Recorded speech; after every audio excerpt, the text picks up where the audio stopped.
하는 모든 영혼들에게 하나님의 은혜와 평강이 임하시기를 축복합니다. 하나님 살리시든지 데려가시든지 하세요라고 하는 박상원 전도사님의 책인 것입니다. 그의 남편은 공학도였습니다. 독일의 산업연구원으로 가셨습니다. 거기서 예수님을 극적으로 만나고 아내에게 복음의 편지를 늘 써왔습니다. 그리고 10년이 지난 다음에 자기 자신이 아프리카 선교사로 가서 김종양 선교사님이신데 아내와 가족들을 아프리카로 오라고 초청을 한 것입니다. 얼마나 가족들이 놀랐겠습니까? 산업연구원으로 독일을 갔다가 거기서 잘 생활하시는 줄 알았는데 아프리카 선교사로 가가지고 가족들을 초청하게 되어지는 것이죠. 그때 그의 아내인 박상원 선교사님은 많은 고민을 하는 끝에 같이 선교사에게 동참을 하게 됩니다. 그러면서 삶의 많은 어려운 순간들을 맞이하게 되죠. 그때마다 하나님 앞에 기도하기를 살리시든지 데려가시든지 해주세요라고 기도했답니다. 그런데 하나님께서 그 기도를 통하여 많은 은혜를 허락해 주셨다고 하는 것입니다. 그리고 아프리카 8개국을 오르내리면서 선교하는 선교사님이 되었습니다. 말라위라고 하는 나라에 가서 이제 100일이 다 돼 가는 것입니다. 어느 정도 선교에 출발을 이르렀다고 하는데 어느 사람이 모함을 해서 임원국에다가 고발을 한 것입니다. 그래서 빨리 떠나라고 하는 것이죠. 그러니 떠날 자리가 변변치도 않고 비용도 없는 것입니다. 임원국에 찾아가서 우리는 그런 사람이 아닙니다. 누군가의 모함을 통해서 이루어진 일입니다. 설득을 했는데도 전혀 못 견디지를 않은 것입니다. 그런 순간마다 하나님 앞에 살리시든지 데려가시든지 해 주십시오. 기도합니다. 100일째 되던 날 우체국에 가서 사사함을 한번 열어봐야 되겠다. 사사함을 열어보았습니다. 독일 병원 선교를 하는 분들이 500불을 넣어서 따뜻한 편지와 함께 보내왔던 것입니다. 삶의 어려운 순간마다 하나님은 돕는 자를, 공급해 주는 자를 보내주셨던 것입니다. 또 남편이 전쟁 중에 있는 모잠비크라고 하는 곳에 나라에 선교를 하러 가게 되는데 이상한 예감이 들어서 맨날 잠을 한잠도 자지를 못하고 성경을 읽고 말씀을 선포하고 밤을 새워가면서 그렇게 기도하고 했습니다. 그래서 어느 날 그냥 잔잔히 기도하던 자기에게 그냥 손을 못 두고 기도하고 싶지를 않았습니다. 그날따라 손을 높이 들고 왕의 기도, 명령 기도를 하게 됩니다. 나사렛 예수의 이름으로 더러운 귀신은 떠나가라 그랬더니만은 옆에 있던 두 사람이 그냥 꼬꾸라지게 되고 그냥 뒤집어지게 되고 그냥 바깥으로 나가버리더랍니다. 그래서 그때 하나님이 우리와 함께 하시는구나. 이 위기 때마다 하나님이 우리를 지켜주시고 세워주시는구나. 이랬다는 거예요. 또 그뿐만 아니라 에스와티니라고 하는 곳에 나라에 선교를 가고 선교센터도 이제 만들었습니다. 그런데 권총 강도가 4인조가 들어온 것입니다. 권총으로 이마를 내리치는 것입니다. 구두를 신고 정강이를 그냥 막 내리까는 것입니다. 피가 줄줄 흐르는 것이죠. 또 아내 선교사에게도 돌로 내리치는 것입니다. 그럴 때마다 하나님 앞에 하나님 살려주시든지 데려가시든지 해 주십시오. 이렇게 기도를 했다. 그래서 남편이 어느 정도 정신을 차린 다음에 그 나라 현지 돈으로 300불 정도를 줬다고 합니다. 그리고 이제 병원을 가게 되었는데 의사들이 오지를 않는 것입니다. 아프리카는 의사들이 없는 거죠. 그래서 병원에 가서 의사를 찾으면은 먼 지방에서 오는데 몇 시간을 기다려야, 이거 뭐 피가 지금 너무 많이 흐르고 있는데 피를 그냥 다 흘리고 있어야 되는 것이죠. 이런 것이 기회가 되어서 지인을 통해서 이 전쟁 중에 있는 나라에 선교할 때 얼마나 위험합니까? 보험을 들어주는 분이 있고 연금을 들어주는 분이 계셨습니다. 그런데 이것이 이제 세월이 지난 다음에 돈이 많이 모이게 된 것이죠. 그래서 이 돈을 가지고 이 아프리카에 의과대학을 세우는, 기독의학대학을 세우는 놀라운 기적을 가져왔습니다. 어려울 때 하나님께서 사람을 보내주시고 하나님께서 여러모로 공급해 주시는 많은 은혜를 얻게 되는 것입니다.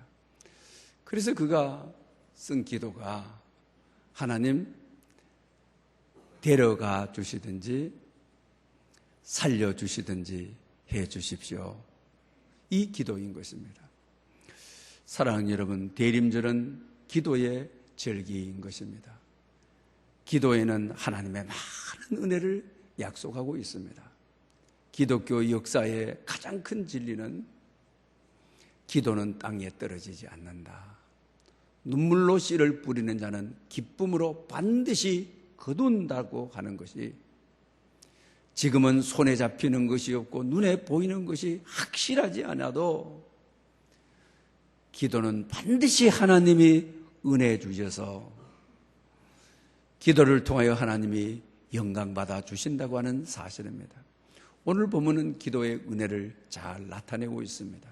다윗의 시편인 것입니다.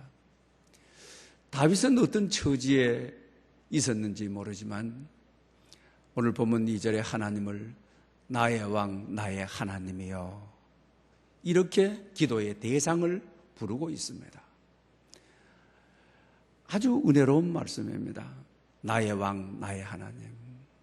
고대 나라의 왕은 모든 것을 다 할 수 있는 분이라고 생각을 했습니다. 천지를 창조하신 분이, 세상 왕도 모든 것이 가능한 시대였는데 하나님을 왕으로, 하나님 내 삶을 통치해 주십시오. 다스려 주십시오. 왕이 되어 주십시오. 우주 만물을 말씀 한마디로 창조하신 만왕의 왕이 되신 주께서 나의 왕이 되시고 하나님이 되셔서 내 기도에 응답해 주십시오. 이렇게 고백하고 있는 것을 봅니다. 그리고 주님 앞에 기도를 드리는데 3가지 말씀으로 기도하고 있는 것을 봅니다. 오늘 보면 1절에 나의 말에 귀를 기울여 달라, 나의 말을 들어주십시오. 이 기도를 가장 먼저 하죠. 우리가 기도할 때 가장 먼저는 내 입술을 열어서 말로 기도하는 것, 그리고 말로 기도했을 때 하나님이 들으신다고 하는, 그리고 하나님의 응답을 기대하면서 들으사 내 말을 들어주십시오. 기도에 말문이 트여져야 되는 것이죠. 기도의 문이 트여져야 되는 것이죠. 그럴 때 하나님께서는 기도의 은혜를 부어주시고 기도의 맛을 알게 되어집니다. 아직도 기도에 말문이 터지지 않는 분들, 아직도 기도하자면 입을 열어 말로 기도하지 못하고 있는 분들, 이 대림절 은총의 계절에 기도에 말문이 트여져서 성령님께서 기도의 은사를 허락해 주셔서 여러분들의 기도를 들으시는 역사가 있으시기를 축복합니다. 그리고 또 오늘 보면 1절에 보게 되면 그러죠. 내 심정을 헤아려 주소서라고 기도합니다. 앞에서는 말을 들어달라고 기도했는데 심정은 히브리서 원문에서는 마음의 묵상이라고 되어 있습니다. 내 마음의 묵상을 헤아려 주십시오. 기가 막힌 일을 당할 때 그냥 말문이 닫혀져 버리죠. 그럴 때가 어느 때인 것입니까? 내 마음 속에 탄식이 가득 찼을 때, 내 마음 속에 한이 가득 찼을 때, 또 내 마음 깊숙한 심령 속에 시름 소리 가득할 때, 이럴 때는 말로 기도하면 하도 기가 막힌 일을 당해서, 너무 어려운 일을 당해서 입이 안 열어지는 거죠. 벙어리가 되어버리는 것이죠. 그때 주님, 내 마음의 신음소리, 내 심성 깊숙한 곳에 탄식소리 헤아려 주십시오. 도저히 말할 수 없는 위경에 놓여 있을 때, 어찌해야 될 바를 알지 못할 때 성령 하나님이 나를 위해서 탄식하시면서 우시면서 중보해 주는 것처럼, 나는 말문이 닫혔지만은 성령 하나님은 나를 아시고 내 형편을 아시고 내 마음 깊숙한 곳에 고민과 슬픔과 아픔을 아시니 헤아려 주십시오. 참 귀한 기도죠. 오늘도 연말을 맞이해서 여러분 가운데 마음속 깊숙한 곳에 탄식이 가득한 분들, 여러분 마음 깊숙한 곳에 한의 소리가 가득한 분들, 말문을 잃어버리는 분들, 아무리 말로 기도하려고 해도 입이 벌어지지 않는 분들, 오늘도 밤을 지새우면서 그냥 내 영혼이 신음하고 있는 분들, 다윗이 내 심정을 헤아려 주십시오. 내 마음속 심정 깊숙한 곳에서의 시름 소리 헤아려 주십시오. 그 소리가 연락되어지는, 그래서 닫혀져 있는 하늘의 문이 열려지는, 신음소리가 찬송소리로 바뀌는, 신음소리가 기도의 소리로 바뀌는 그런 역사가 있으시기를 축원합니다. 그리고 또 세 번째로는 오늘 본문에 보게 되면 나의 부르짖는 소리를 들으소서. 이 부르짖는다라고 하는 것은 히브리 말로 자카라고 되어 있습니다. 큰 소리로 부르짖는다는 거죠. 어린 아이가 위기를 당할 때 엄마 하고 큰 소리로 부르짖는 것처럼 그렇게 부르짖는 것이죠. 그러나 부르짖는다 할 때 울면서 기도하는 것은 히브리에서 사부이라고 하는 것이죠. 성경에는 부르짖어 기도하라는 말이 참으로 많이 있습니다. 우리 333 기도라고 하는 거, 예레미야 33장 3절이라 해서 333 기도라고 하는 거죠. 너는 내게 부르짖으라. 그러면 내가 내게 응답하겠고 내가 알지 못하는 크고 비밀한 일을 보이리라. 할렐루야. 부르짖어라. 내가 응답하겠다. 네가 알지 못하는 크고 놀라고 비밀한 일, 하나님이 계획한 일, 하나님이 너희를 향하신 은혜 부어주시리라. 부르짖음의 기도에 대해서는 분명한 하나님의 약속이 있는 것을 보게 되는 것입니다. 여러분에게 시편으로 고백하는 하나님의 사랑, 시편 산책이라고 하는 책에 대한 내용을 공개한 적이 있습니다. 제가 요사이 제2권을 읽고 있는 중인데 참 이분이 고맙고 감사하더라고요. 소아마비 장애를 가지고 있거든요. 자기 자존감이 굉장히 낮은 사람이죠. 그런데 히브리 대학에 가서 10년 반 동안 공부해서 PhD 받아오고 영국에 가서 7년 동안 공부해가지고 우리 한국 교회로 돌아왔는데요. 우리 한강 건너 있는 어느 교회라고 말씀을 하지는 않겠습니다. 큰 교회에서 소아마비 장애를 가지고 있는 목사님을 담임 목사로 청빙했어요. 이 목사님을. 나는 그 당회가 참 고맙더라고요. 감사하더라고요. 우리 한국 교회에서 장애를 가지고 자기가 개척하면 모를까? 참 번듯한 교회에 청빙받을 수 있습니까? 눈을 찌켜봐도 없잖아요. 근데 이 장로님들의 고백이 이런 말씀을 하시더라고요. 우린 다른 거는 교회가 어려움을 많이 겪어서 모르겠습니다. 히브리 대학에서 성서학을 10년 이상 공부했으니 성경은 분명하게 가르칠 것 아닙니까? 그것 하나만으로 우리가 청빙했습니다. 정말 보배 같은 장로님이시더라고요. 근데 이분이 우리 교단 목사님이신데 그 책에서도 그렇게 간증을 했어요.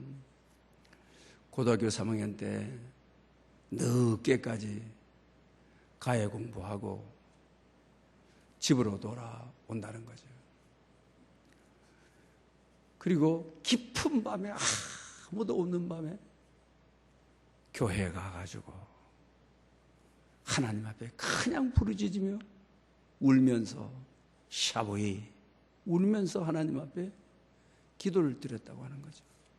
하나님, 나이 장애를 가지고 건강한 사람도 살기 힘드는데 하나님 나 어떻게 살아요? 어떻게 살지요? 하나님 날 좀 인도해 주십시오. 내 삶에 성령님의 지도를 받고 싶습니다. 그렇게 울며 불며 부르짖어서 아무도 없는 캄캄한 밤에 성전에서 기도했다는 거죠. 그럴 때 하나님께서 자기 이름을 불러주시더래요. 그때부터 자기 자신이 어디를 가든지 확신을 가지고 소아마비 장애는 떠나갔다. 내 생에 문제가 되지를 않는다. 이런 확신이 들더라는 거예요.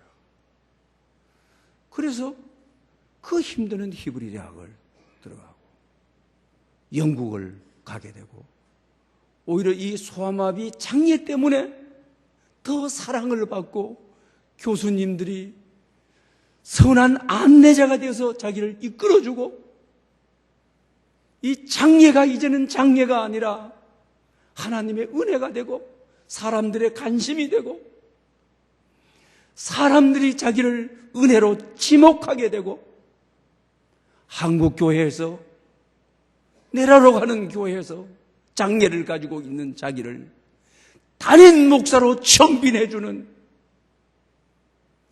부르짖음의 기도는 내 인생의 장애가 은혜가 되게 하시는, 내 인생의 아픔이 하나님의 영광으로 채워주는, 성령님의 임재로 채워주는, 하나님의 쓰임받는 도구가 되었다고 하는 것입니다. 사랑하는 여러분, 은총의 계절입니다. 은혜의 계절입니다. 주님께서 우리에게 은혜를 주시기 위해서 이 세상에 말씀이 육신이 되어 오셨습니다. 어떻게 우리는 기도의 은혜를 받을 수 있습니까? 부르짖어 기도하라고 하신 주님의 말씀대로 부르짖어 기도하는 여러분 될 수 있기를 축원합니다. 오늘 본문 3절은 정말 우리에게 은혜를 주시는 아침 기도, 새벽 기도에 대한 말씀을 하고 계시는 것을 보죠. 여호와여, 아침에 주께서 나의 소리를 들으리니 아침에 내가 기도하고 주를 바라리이다. 이렇게 고백하죠. 성경의 역사를 보게 되면 인류의 가장 큰 역사적인 기적은, 은혜의 사건은 언제 일어났습니까? 아침에 일어났죠. 만나가 아침에 내려졌죠. 홍해가 새벽에 갈라졌죠. 여리고 성이 새벽에 무너졌죠. 아침 기도, 새벽 기도는 얼마나 귀중한지 모릅니다. 오늘 본문에 아침에 주께서 내 소리를 들으시리니, 아침 기도를 하나님이 들으신다고 하는 것입니다. 그리고 오늘 본문에 아침에 내가 기도하고 바라리이다. 히브리 말로는 에락 레카라고 되어 있습니다. 이 말씀은 아침 밥상을 차리듯이 이렇게 되어 있습니다. 아침에 내가 기도하고 바라리란 말은 아침에 내가 밥상을 차리듯이 밥상 위에 밥과 국과 여러 반찬을 진열하는 것처럼 기도의 상에 기도의 제목들을 진열해서 아침에 하나님께 올리겠습니다. 이런 뜻이죠. 아주 신비한 뜻을 가지고 있는 것이죠. 아침의 기도는 하나님의 상에 여러 기도의 제목을 진열해서 올려드리는, 주님께 맡깁니다. 주님께 부탁합니다. 주님이 인도해 주십시오. 주님이 역사해 주십시오. 아침상을 차리듯이 나는 새벽에 이 상을 진설하여 진열하여 왕이신 하나님께 올려드립니다. 이런 내용인 것이죠. 제가 목회를 하면서 가장 느끼는 것은 하나님은 새벽기도 교인들을 축복하신다. 특히 새벽기도 교인들을 보면 여러 가지 암으로 고생하시다가 불치병으로 고생하시다가 다 소생해요. 장수예요. 지금까지 한번 제가 이름을 댄다면 많은 분들이 있죠. 좀 조남을 이야기하기가 그렇습니다만 우리 이길자 권사님, 우리가 여기 오자 초대교인인데 또 저쪽에 있을 때 미리 오셔서 하셨는데 그 딸이 전도사를 만나서 지금 목사님이 됐어요. 그래 사모님이 된 것이죠. 그래서 그 사위 목사님을 따라서 개척하는 교회에 가서 섬겨서 우리 교회를 못 나오시는데 그러나 새벽 기도만은 비가 오나 눈이 오나 제일 일찍 나오시죠. 90이 가까운 어른이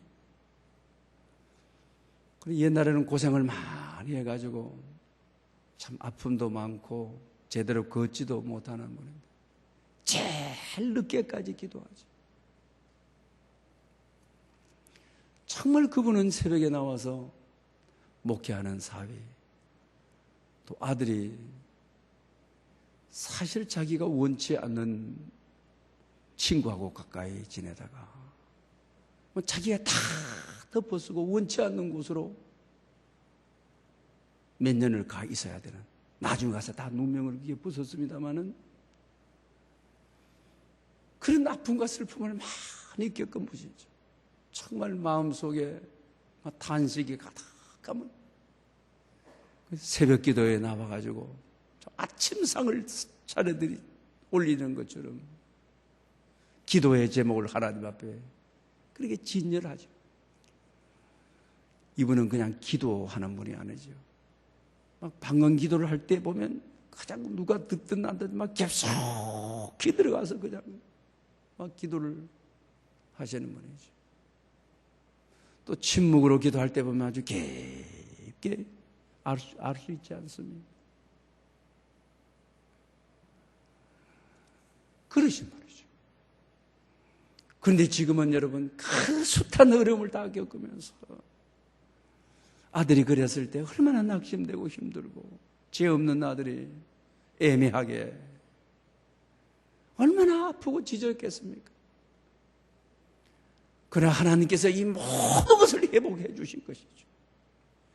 정말 하나님이 세우시고 높이시고 일으키시고 보호하시고 지키시고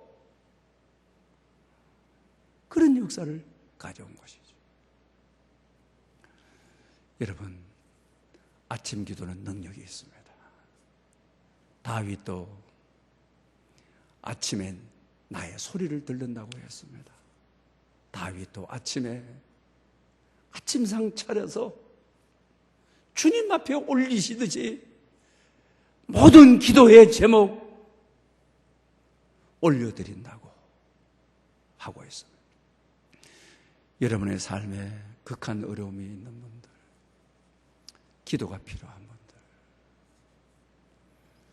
마음속 깊은 곳에 탄식 소리 그치지 않고 있는 분들, 잠을 자면서도 깊은 시름 소리 내뱉고 있는 분들, 아침 기도를 통하여 해결받는 기도하고 바라나이다. 다윗의 이 고백이 여러분의 고백이 될 수 있기를 바랍니다. 핑크 프랭크가 죽음 후 수용소라고 하는 책을 썼어요. 자기 자신도 유대인들의 포로 수용소에 들어가게 되죠. 근데 1944년 성탄절부터 1945년 새해까지 엄청난 사망자들이 증가했다고 하는 거죠. 그 이유는 그는 그렇게 말하고 있습니다. 성탄절에 감옥에서 나와서 집에 가리라 막연한 희망을 가지고 있다가 막연한 희망으로 끝나버려서 너무 절망을 한다고 하는 것이죠. 절망을 하다 보니까 저항할 수 있는, 죽음에 저항할 수 있는 힘을 잃어버려서 많은 사람이 사망을 했다고 하는 것입니다.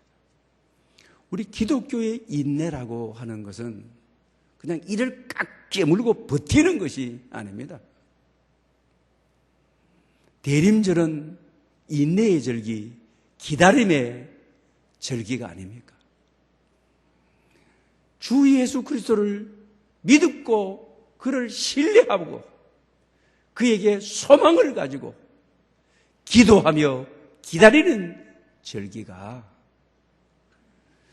어떤 상황 속에서도 기도를 통하여 견디어낼 수 있는 힘을 가지는, 힘을 공급받는, 이것이 바로 기독교가 말하는 인내인 것이죠.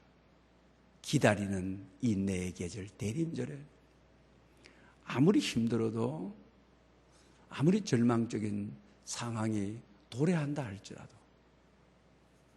주 예수 그리스도를 믿는 믿음, 하나님을 믿는 믿음, 그러므로 소망하면서 기도하며 기다리는, 그럴 때 반드시 하나님께서 우리에게 힘을 주시는 것이죠. 능력을 주시는 것이죠. 하나님이 우리를 역사하시는 것이죠. 아무리 힘들어도 절망하지 마십시오. 주님이 계시기 때문인 것입니다. 아무리 힘들어도 주저앉지 마십시오. 살아계신 하나님의 말씀이 나를 위로하고 일으켜 주시기 때문인 것입니다. 그러면서 오늘 본문 7절은 아주 우리에게 은혜를 주시는 말씀인 것입니다. 오직 나는 주의 풍성한 사랑을 힘입어 주의 집에 나가 주를 경외함으로 성전에서 성전을 향하여 예배하리이다. 할렐루야! 기도자의 가장 좋은 은혜로운 모습이죠. 오직 나는, 이렇게 시작해요. 이 말은 다윗이 무슨 말입니까? 오직 나 하나만이라도, 이런 말이죠. 세상이 다 절망해도, 세상이 다 기도하지 않아도, 오직 내 하나만이라도 기도하며 살리라. 신령한 예배자로 살리라. 말씀 붙잡고 살리라. 주의 성전을 향하여 살리라. 하나님이 찾으시는 한 사람, 오직 내 하나만이라도 기도하며 살겠습니다. 부르짖으며 살겠습니다. 내 하나만이라도 내 심정을 헤아려 달라고 기도하며 살겠습니다. 교회에도 내 하나만이라도, 오직 나는, 하나님이 이 사람을 찾는 것입니다. 이 사람이 있을 때 교회는 삽니다. 민족이 삽니다. 나라가 삽니다. 다윗이 오직 나는, 세상은 다 주님을 버리고 예배의 자리를 뜬다 할지라도 오직 나 하나만이라도 주를 경배하며 성전을 향하여 예배하리다. 이런 고백하는, 이런 기도와 예배의 사람이 될 수 있어야만 되겠습니다. 링컨은 기도하는 사람으로 잘 알려져 있죠. 링컨이 노예 해방을 위해서 남북전쟁이 일어났죠. 1년 동안에는 북군이 밀려서 북군이 졌지요. 그리고 1년이 지난 다음에 북군이 이기게 됩니다. 백악관에서 참모들이 링컨을 바라보고 그랬죠. 뭐라고 하느냐? 이제 하나님이 우리 편입니다. 이제 우리가 이깁니다. 그럴 때 링컨이 한 말이, 아주 중요한 말이 있습니다. 하나님이 내 편인 것이 중요하지 않다. 내가 하나님 편인 것이 중요하다. 내가 하나님 편이 되면 항상 하나님은 나의 편이 된다. 나는 시편에서 이것을 배웠노라. 그 시편이 오늘 보면 시편 5편인 것이죠. 오직 나는 하나님, 이 나라에 나 하나만이라도 나는 하나님 편이 되어 노예 해방을 위해서 일하겠습니다. 이것이 승리를 가져온 것이죠. 이것이 놀라운 능력과 건세를 가져오게 된 것이죠. 여러분, 가정도 그렇습니다. 오직 아버지인 어머니인 자식이든 오직 내 하나만이라도 예배자로 살리라. 기도자로 살리라. 하나님 편에서 살리라. 이런 고백이 있다고 한다면 그곳에 하나님의 임재가 있고 하나님의 영광이 있고 더 이상 부러울 것이 뭐가 있겠습니까? 그러면서 다윗은 왜 하나님 앞에 기도하느냐? 오직 나는 풍성한 은혜를 힘입어 주의 풍성한 은혜, 야고보서 1장 5절에 지혜가 부족하거든 모든 사람에게 후히 주시고 꾸짖지 아니하시는 하나님께 아뢰라. 그리하면 주시리라. 할렐루야. 은혜가 풍성하신 하나님은 기도하는 자를 꾸짖거나 책망하거나 못 죽이겠다거나 그런 분이 아니시라는 거죠. 주의 풍성한 은혜, 꾸짖지 아니하시고 책망하지 아니하시고 후히 주시는 하나님이기 때문에 나는 그 말씀을 힘입어 주의 자비와 긍휼을 힘입어 은혜의 보좌 앞으로 나가 아침 상을 차리듯이 기도를 진열해서 올립니다. 이렇게 고백합니다. 기도가 왜 안 됩니까? 하나님이 너무 인색하다고 생각하기 때문에, 내 기도를 안 듣는다고 생각하기 때문에. 이것이 기도의 가장 큰 장애죠. 하나님은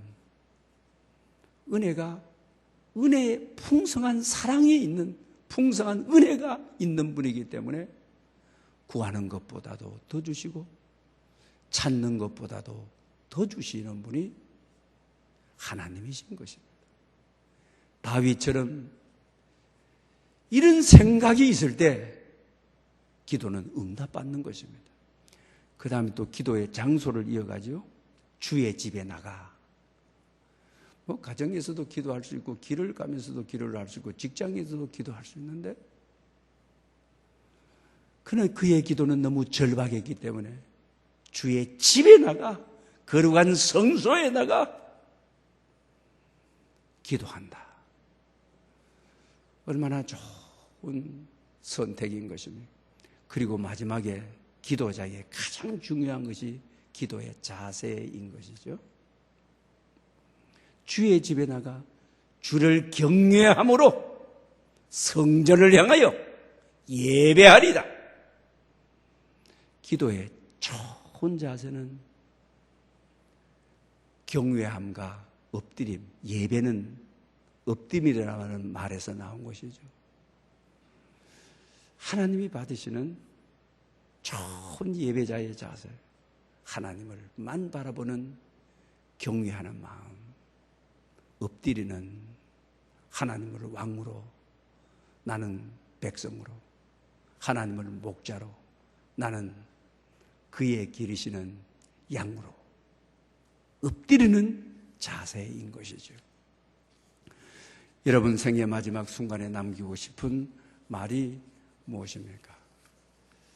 여러분 생애를 마칠 때 어떤 말이 가장 은혜스러운 인생의 마침이라고 생각하십니까? 그 말은 다름이 아닌 지금까지 모든 것이 하나님의 은혜였습니다. 내가 살아온 삶의 모든 순간이 하나님의 은혜였습니다. 이 말이라고 합니다. 여러분 생의 마지막을 자녀들에게 또 성도들에게 공동체 앞에 지금까지 살아온 생의 모든 순간이 하나님의 은혜였습니다. 이렇게 말할 수 있기를 바랍니다. 우리 성도는 노력도 중요하고 교육도 중요합니다. 그러나 성도에게 은혜가 없으면 살 수가 없습니다. 아무리 노력해도 은혜가 없으면 인생의 중턱에 무너지든지 노년에 무너지든지 그렇게 성실하게 살았는데 은혜 아니면 다 허사인 것입니다. 우리 인생에 살아가는 구원의 은혜는 하나님의 절대적인 주권이죠. 나의 행위와 관계가 없습니다. 나의 착한 행실과 관계가 없습니다. 하나님의 절대적인 주권으로 주시는 선물인 것입니다.